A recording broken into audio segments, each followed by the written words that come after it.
One. What's up, comic book fans? Pete here from Comic Books Transformed, where we talk about the the movie and TV adaptations of your favorite comic books.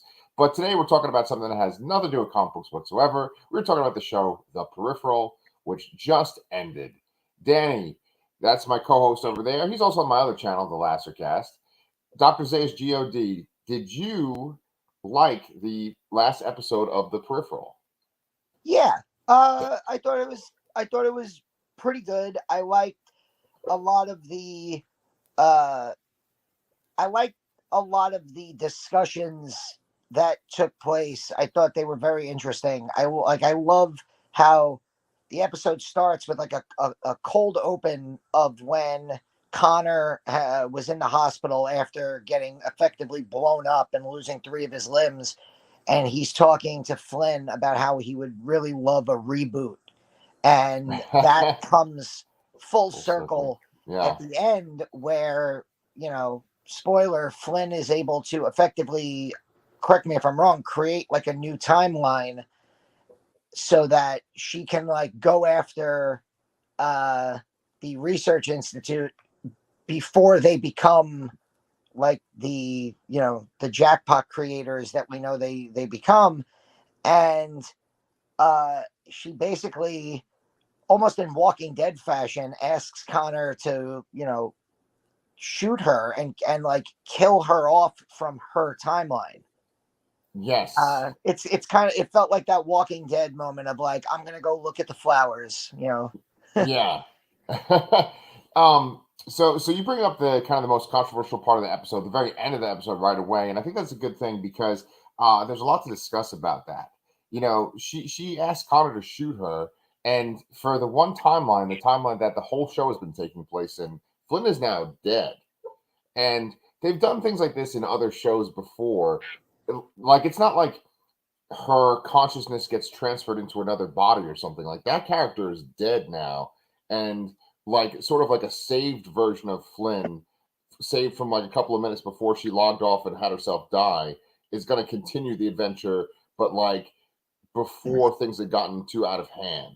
you Yeah. know and so like they've done this before in other TV shows, and it kind of bothers me because I think when you think about a character, you like to think that they are alive and they see the entire adventure. But that version of Flynn that we have been watching is gone. Like, she's dead. She got shot in the head, you Yeah. know? And they've done this before, like on Star Trek Picard. I guess spoilers for that show. There's a couple of shows, I think, like maybe like Rick and Morty, where it's like, okay, the character's dead.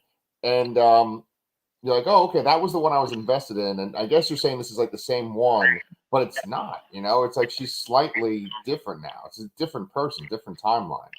Does that bother you? I mean, there's part of me that feels like it kind of negates a lot of the whole, like, getting to know this character and getting to know her universe if we're just going to move on to a different universe. Yeah. But I also feel like my biggest issue with this show for its first season was that it didn't progress the overarching plot uh, far enough for me. And we've talked about in the course of these now 8 reviews of the Peripheral on Prime that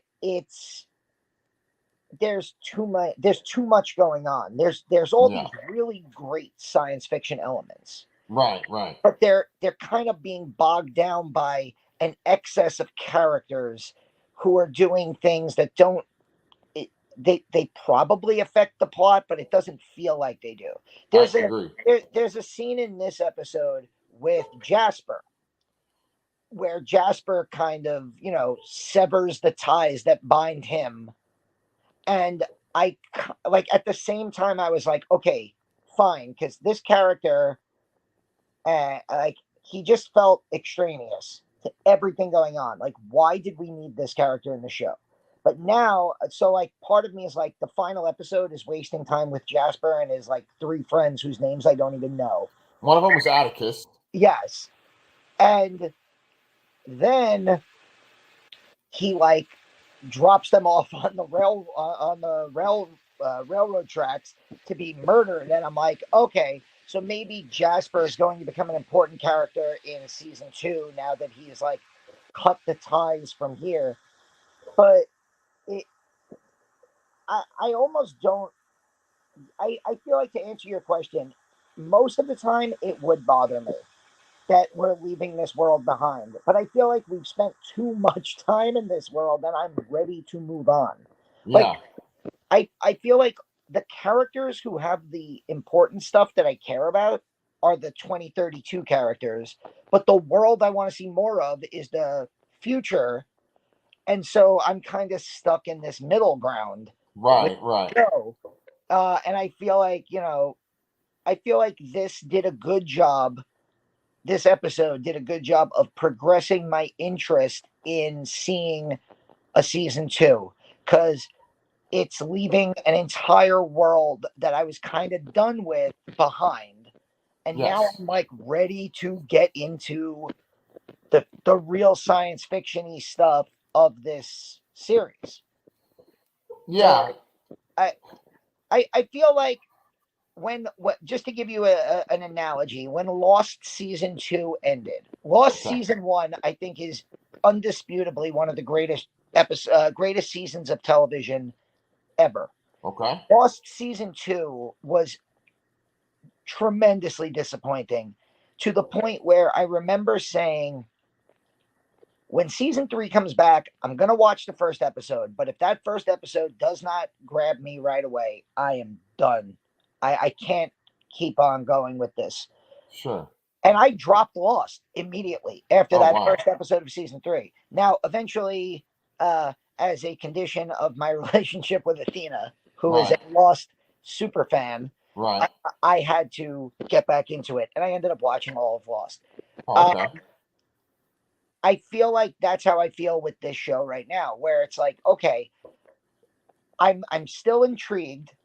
I like a lot of the science fiction aspects of it. I'm gonna give the first episode or 2 of the next season a shot. Right. They gotta hook me right away, and if they don't, I think I'm gonna be okay just kind of like leaving the show behind. But I don't want that to happen. I actually want the show to hook me, because there's so much cool shit in this show. There's so much good science fiction that I feel is left to be untapped. The acting is really good. I like a lot of the characters, so I want to see this world continue, but I am also kind of cautious.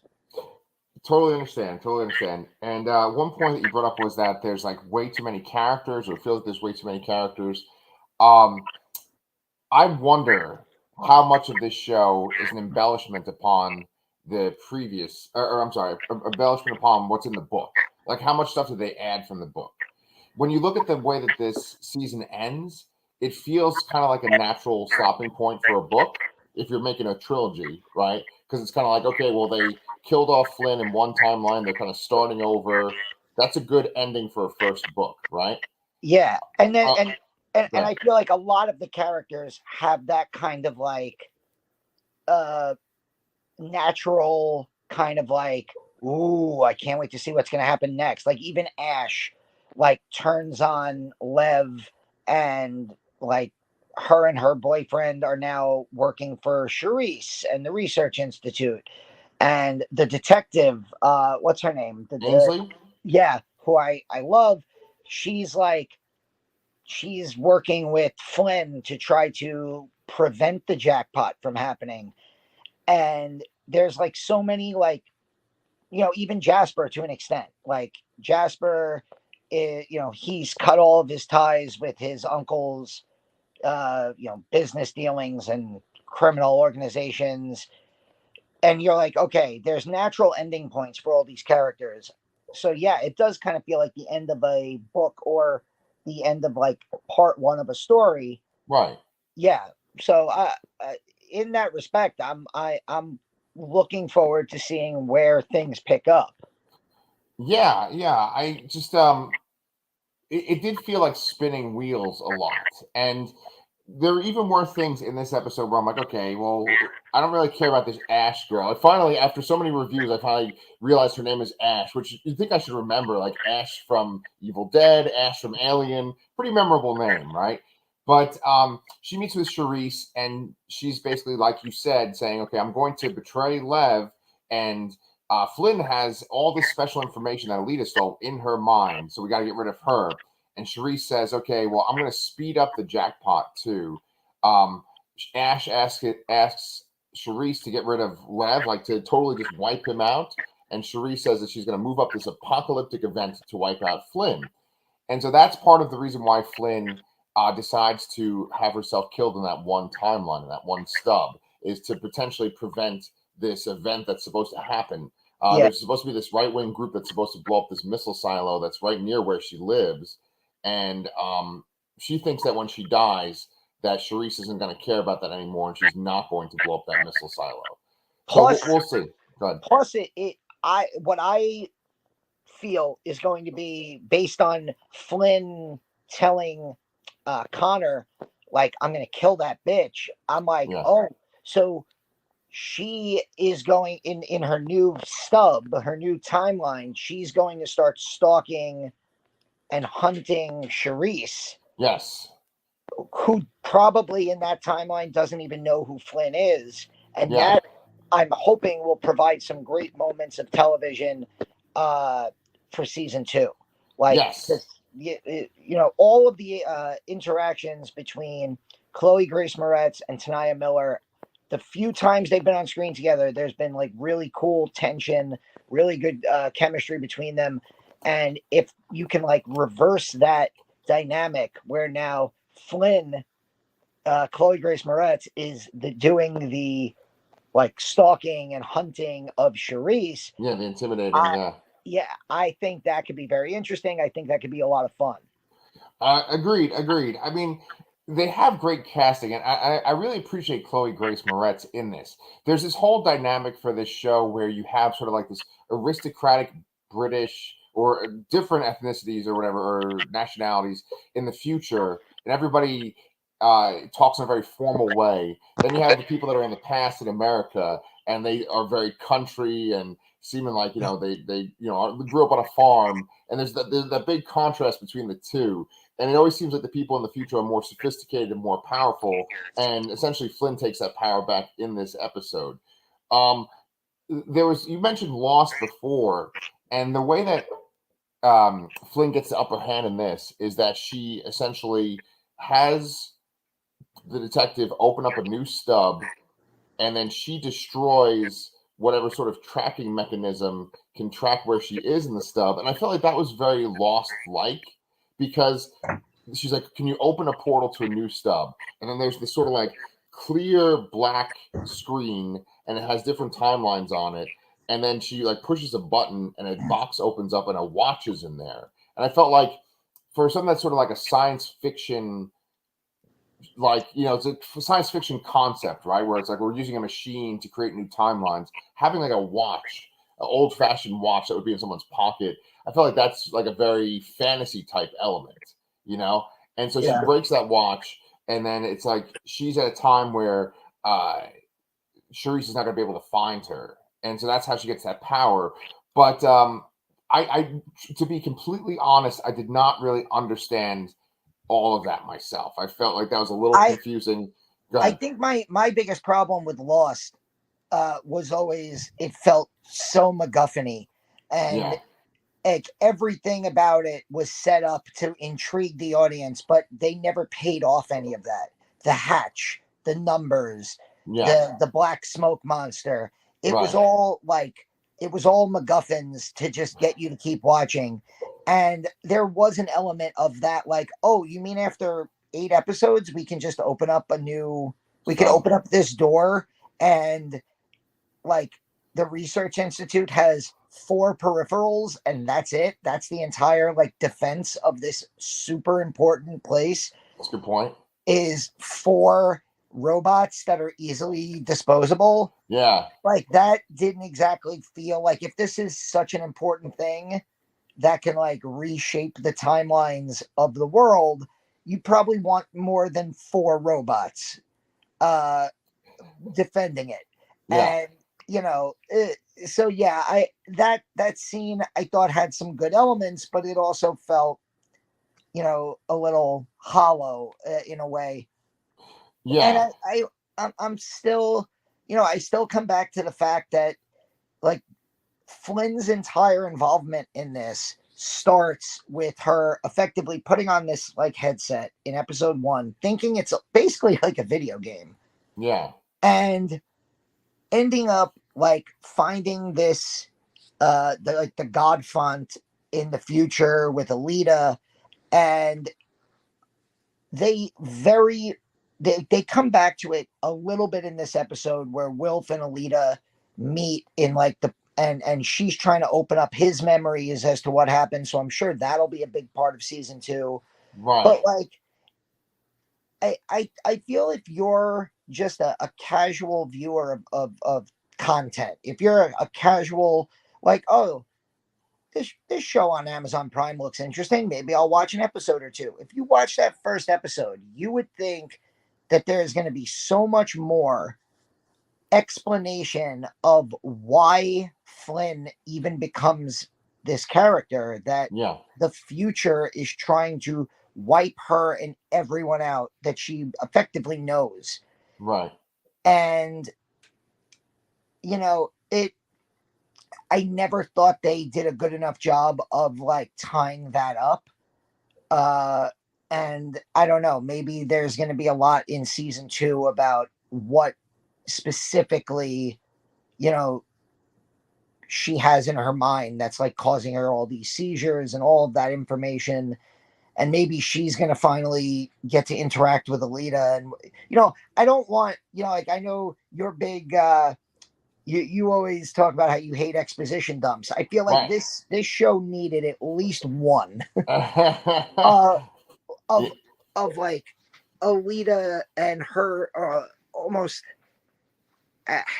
a little bit more of what was going on with her and her initial plan and the information that got passed to Flynn in that first episode. Yeah, yeah. This is the kind of show where you really need to be paying attention. Like if you're like on your phone or something, I take notes when I watch these shows and stuff too. Like if you get distracted or if you're not focusing completely on what they're saying, it's very easy to like not understand what's going on or get off task. I think even when you are paying attention, it's kind of easy to not understand what's going on. Oh, Go yeah, ahead. in full disclosure, there were a lot of times this season where I had to like pause and rewind 20 seconds to like try to make meaning of what was said, because I either, like I looked at a text message or I, saw how the world was being destroyed on Twitter. And I even in this episode, like I was like, wait, did she just ask Connor to let me hold on? And I Right. like, and yeah, I feel like this show, there's so much information in it that demands your attention, and there's parts of the show that really do hold your attention, but then there's parts where, like, did you watch the post-credit scene? Yes. Who I, cares? like we have been raised. Yeah. I'm saying this as we're both 40-year-old men. We've been raised. It's like entertainment. Like the MCU changed everything with the concept of like the post-credit scene. Right. Right. So we've been trained to believe that if there's something in the post-credits, it's going to be super important. It's going to set up a sequel. It's going to introduce a new character. It's going to do something that is going to leave us walking out of the movie theater going, oh, shit. Right. Or the MCU got to a point where they just started making jokes of them and we're all going to walk out going, oh, I can't believe we just sat around for that. Right. Right. This, I honestly, I would have just turned the show off. Yeah. But I finished the episode this morning in bed and I was like, all right, the credits are rolling. I think I was about to message you to see if you were like ready to go. Yeah. And then like all of a sudden it came back on and I was like, oh. And Lev walks into a restaurant Right. where the like Russian mafia is there, Right. and they basically, in like this overly complicated, like really poorly comedic way, tell him that he has to, you know, cut down the trees in the in the forest, in his orchard. In other words, I'm assuming they want him to kill Ash and her boyfriend, who are like, who have turned on him. Yes. And I'm like, that's what you did for a post-credit scene? Yeah. Like, that was your big, like, tune in next season to watch Lev go after his, traitorous allies. I'm like, really? I wasn't 100% sure that was what they meant. I took it like there could be three ways. One could be that. The other one was that maybe they meant like you have to take out Flynn and her people. Like from that stub, you have to wipe them out. That could be that's sort of more intimidating. The other one was that it could be you have to take out all the stubs, get rid of all the other realities. Maybe it's that. That's more exciting too. But I mean, go ahead. Any of those, that scene, yeah, the fact that we're like sitting here debating what did they mean, right, and it's just a very bad post-credit scene. It doesn't intrigue me at all to want to watch the next episode or tune in for the next season, which is probably 6 to 10 months away. At least, yeah. And I'm just shocked that was, it feels like it was 30 years ago that Nick Fury stumbled into Tony Stark's basement and said, "I want to talk to you about the Avengers Initiative," which I will go on YouTube right now and say that that's probably one of the most important lines ever uttered in the history of cinema. Sure. And because it literally in 2008, every fan who saw Iron Man, the original Iron Man, walked out of that movie and went, "Oh my God, they're going to build a universe and link all these characters together." Yeah. And this does the opposite for me. Like this scene, I'm sitting there waiting for something to happen, thinking, I can't believe they made this as an end credit scene. It's pretty rough, but you brought up a really, really interesting point. I think it's a point about storytelling in general too, is that there's scenes that make you lose interest, and so you start to check your phone, you start to do things, and then they put in another scene where it's like, oh no, you really need to know this because this affects what's going to happen. And I think that is an interesting flaw for this show to have. Because it's like, well, why do we get bored in those scenes? And I think that the main reason is the thing that we keep touching upon over and over again, that there's just too many characters and stuff like that, right? So when they cut to the future with just scenes with just Lev, or with scenes with just, Ash or something like that, it just starts to get dull. But then they throw like an important piece of information in one of those scenes, and you're like, okay, so you're not invested in those characters at all. You don't care about those characters at all, but they're the ones that have all the information. And so, you kind of start to tune out. And then it's like, oh, wait a minute. They just disclosed something that's real important to the whole plot of this. And I don't care. Like, with this show, it's interesting to think about the people that are involved in the background of it, right? Because, or in front of the camera too. Like Chloe Grace Moretz, I kept thinking about how she has a lot of like karate scenes or like scenes where she's doing martial arts, right? And it's like, well, that makes sense because that's how she started her career, right? As like Hit Girl in Kick-Ass, right? Yeah. And so she's used to that kind of fighting and stuff like that. So this is like second nature to her. And then I also sent you a link to that video by Gunship called "When You Grow Up, Your Heart Dies," and she's in that video a lot too. It kind of was making me happy about this show. But then there's also Jonathan Nolan, who is Christopher Nolan's brother, and he's a showrunner. He did that show Person of Interest on CBS. He did Westworld, and I think that they make these shows where things are metaphorical sometimes and things are very literal sometimes. Like they're literal science fiction of like, we need this device that's going to do this. And then they're metaphorical of like, you know, this is a reboot of our life. And here's this watch. It's like, what the fuck? And I think that it's very easy to lose your focus in such a thing because if it's like just straight science fiction, then your brain tells you, okay, you need to pay attention because they're telling you important details that affect the actual plot. When it starts to become oracle, then you kind of tune out, and you're like, okay, well, they're just sort of just having a conversation for like dramatic flourish. And I think exactly to your point, it's the difference between the Matrix and the Matrix sequels. The Matrix walked that line perfectly. It had a perfect amount of characters. It gave you the expositional dialogue, but all of the dialogue in the original Matrix was incredibly interesting, to the point where, you know, here we are 20 something years later, we still quote the Matrix all the time.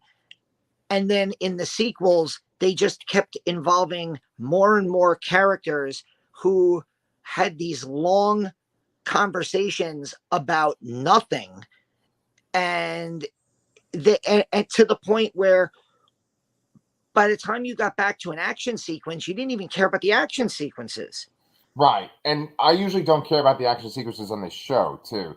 And one thing too, in the future, they really are playing up Wilf. Like, especially when you watch the first episode, you're like, oh, this Wilf is going to be a big character. He's going to have this chemistry with Chloe Grace Moretz.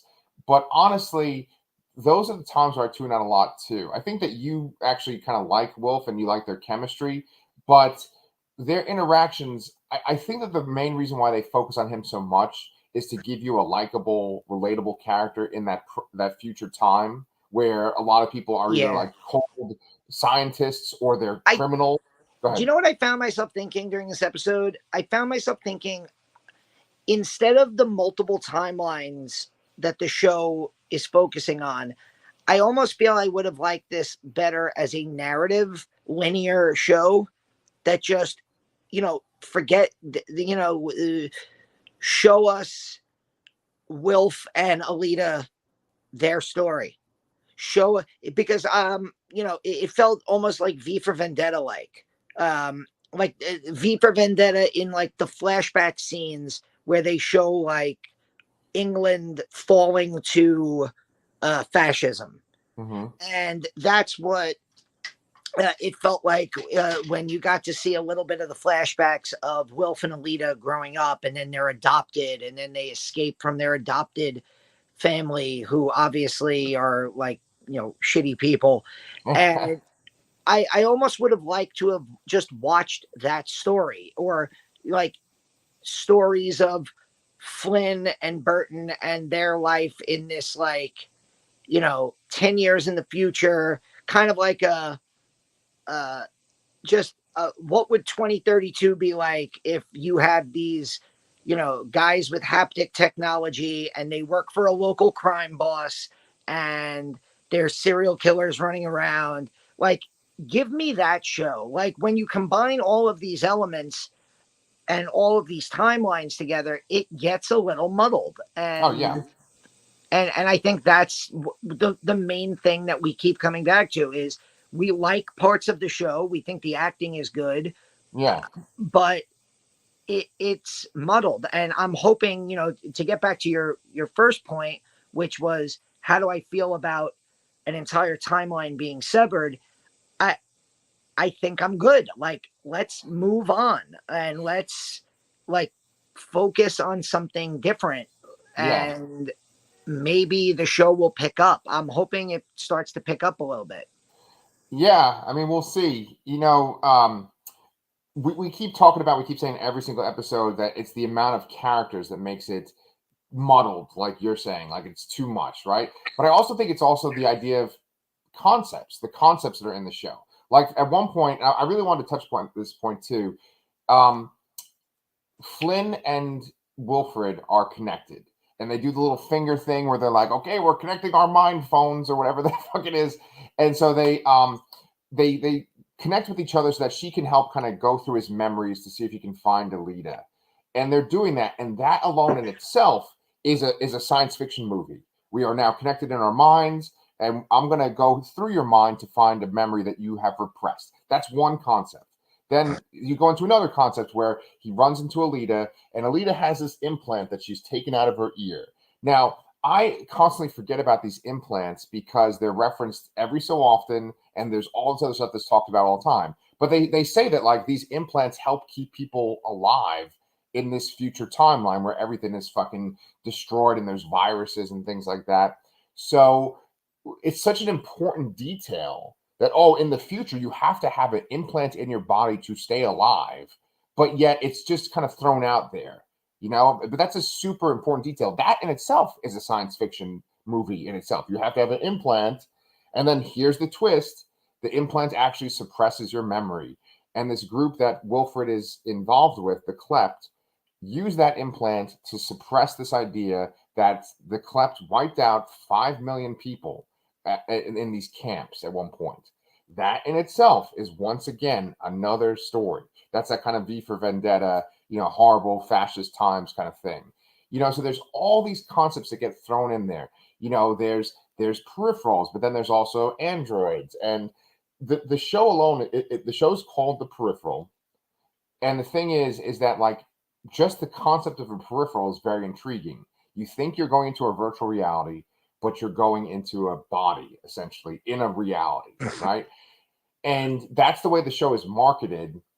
It is like the Matrix in the sense of you're not exactly sure what it is. You kind of have an idea, but then it's like, no, no, no, no. It's much deeper once you go further. And I like that. But there's just too many ideas in one. Yeah. And the way I felt like the show, at least watching the first episode, was going to be, I felt like it was really going to play up that whole video game aspect and be like, you think you're in a video game, but it's real life. And what's the correlation between how we view things in video games and how we view things in the real world? And it kind of strays every so often, and it goes more into like the time travel aspect than like the video game virtual reality kind of aspect. Yeah. It's like very, very ambitious. One last thing I want to say is that I have been looking up other reviews just so I can kind of make sense of everything and make sure I didn't miss any detail. And some reviewers give very detailed reviews of this happened and this happened and this is going to lead to this. Thank God for them. But I looked in the comments of one of them and they posted a poll, and the poll was like, would you keep watching The Peripheral? Are you enjoying The Peripheral? And on the poll, most people actually really enjoyed the show. They were very satisfied with the show. So maybe we're in the minority and thinking that the show isn't as good as we think it is. But I do feel like it needs to get tighter, or there needs to be something more engaging with the future people for us to want to stay on board. No, I 100% agree. Yeah. So, I mean, you know, I want to do one shout out too. There was a guy who commented on a couple of our videos for The Peripheral. His YouTube name was No Name, so I can't say, hey, Kevin, thank you, good job. But No Name, thank you for your contribution. One of his points that he made was that he's a huge fan of William Gibson's first 3 books, which are Neuromancer, Count Zero, and Mona Lisa Overdrive. And he said that they basically created the cyberpunk genre. But then he's saying that like his stuff beyond that, it was harder for him to get into. And I think that he was even having kind of trouble with the show. But thank you, No Name, for watching. You said you've read Neuromancer? I have not. Okay. Yeah. I have a book by another author called Snow Crash, which that's another one that gets credited for starting the cyberpunk genre. That's a different author altogether. Another guy who writes like real dense, confusing material too. So I can't remember his fucking name now. But anyway, was there anything else you wanted to say about The Peripheral? No. Okay. Well, we close the door on that stuff. I think we got it all out. I think we're both in the same boat. I think I genuinely think for the purposes of this channel, if season 2, you know, if there's a season 2, which there you know probably will be, it's Amazon Prime. I think we almost have to tread lightly. I think we need to watch the first episode or 2, before we commit to covering a full season. And if we're enjoying what we're watching, then we can go into a season 2 review. But I think we also have to be willing to cut bait. We both have, between the Lasser cast and all the horror movies and all the horror shows that we talk about on the Lasser cast, between all of the movies and TV shows that you and Brian cover on this channel, uh, you know, there's only so much time in a day for us to watch content. And if we're not really enjoying the content, I feel like that's something that I have come to grips with in this modern world of streaming. Right. Is I feel like when I was younger, I was a much more of a completist, where like if I started something, if it was a horror series, if it was anything, I had to finish it. And I feel like I'm 40, I have kids, I'm I work, we have a YouTube channel. I I only have so much time in a day, and if I'm not enjoying something, I'm not going to waste my time covering it and watching it and then talking about it. So I've become a lot more comfortable cutting bait on programming and content that I'm not enjoying, and I I think we've both enjoyed parts of this show. I feel like if I was grading season 1, I'd probably give it a C plus, or like maybe like as a teacher, I'd give it about a 65 or a 70, where Yeah. like it passes, but it can do a lot better. And like you would tell the student, I know you can do better. If you try, you have 90, 95 potential, Yeah. but you're only getting a 70. Yeah. And I feel like that's the Peripheral season 1 in a nutshell. It's got a ton of untapped potential, uh, and I'm going to be willing to see how it goes in season 2, but I'm also willing to cut bait. Yeah. Yeah. You have potential. Do a little extra credit. Get rid of this Lev shit. Won't be great. So, yeah, no. I agree with you there. There's a couple of shows that we've tried for this channel that we just haven't gotten into. One was like Superman and Lois. I was covering that with Pepper, and just it kind of became like a chore for her to watch Superman and Lois. Sorry for you Superman and Lois fans out there. There's a couple of MCU shows that Brian and I watch where we're like, oh man. Well, luckily there's only like 5 of these, but I totally agree with you. You want to put your time, your valuable time, into shows that are going to have a payoff for you. So anyway, Yeah. hopefully you guys have put your time into our channel, and if you haven't yet, please subscribe to Comic Books Transformed. You can also catch me and Danny over on the Lasser Cast. I have one more author interview that I'm in the middle of editing. That'll come over onto the Lasser Cast. These guys that wrote Dead Friend Society, Peter Hall and Paul Gandersman. It's a great book. I definitely recommend checking it out, and checking out that interview this week. Danny, what do you got on the Lasser Cast this week? Charlotte and Charlotte actually finished Wednesday without me. I let her because I was out late last night. So you can check out our review of episodes 1 through 4, and we will be doing an episode we'll be doing a review of episodes 5 through 8, and doing a review of the first season, speaking about shows that we genuinely love, because Wednesday is fantastic. Also, I am covering the New York City Horror Film Festival. I posted a review of Thursday night. Saw this really cool horror movie called Candyland and a few really cool shorts. I was there all day yesterday. I saw 2 features, a bunch of shorts, met a bunch of cool people. So I'll be doing a review of the Saturday night, and then I'll be doing a review of what I see today, because I'm heading back there this afternoon. They have some shorts programs. So if you're into like indie horror and new up and coming filmmakers, check out the Lasser Cast, because I'm doing reviews of a whole bunch of movies from the New York City Horror Film Festival. Boom. Perfect. Okay. Yeah. So go over to the Lasser Cast, guys, and check that out too. On Comic Books Transformed, we are going to be covering Doom Patrol, which is coming back this week. And then also, I'm trying to get Brian on board. I think he is on board, though, for the Willow Disney Plus show, because I'm enjoying that right now, too. So is it good? Because I know Athena loves the movie. Yeah. and we had talked about maybe watching the show. Right. And if the show, how many episodes is the show? I don't know total. So far, they've only released 2. It's probably like 8.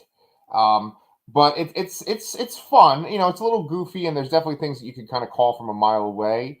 But you know, I am a big fan of Warwick Davis. I think he's actually a really good actor. And when he comes on the show, you're like, oh yeah, this is great. Show me more of him. There's a whole bunch of supporting cast characters that you could maybe give her, you know, you could get rid of or keep. But I think it's worth checking out. I'd like to hear what you think about it too. Yeah, I'm if Athena and Charlotte want to watch it, I'll definitely watch it.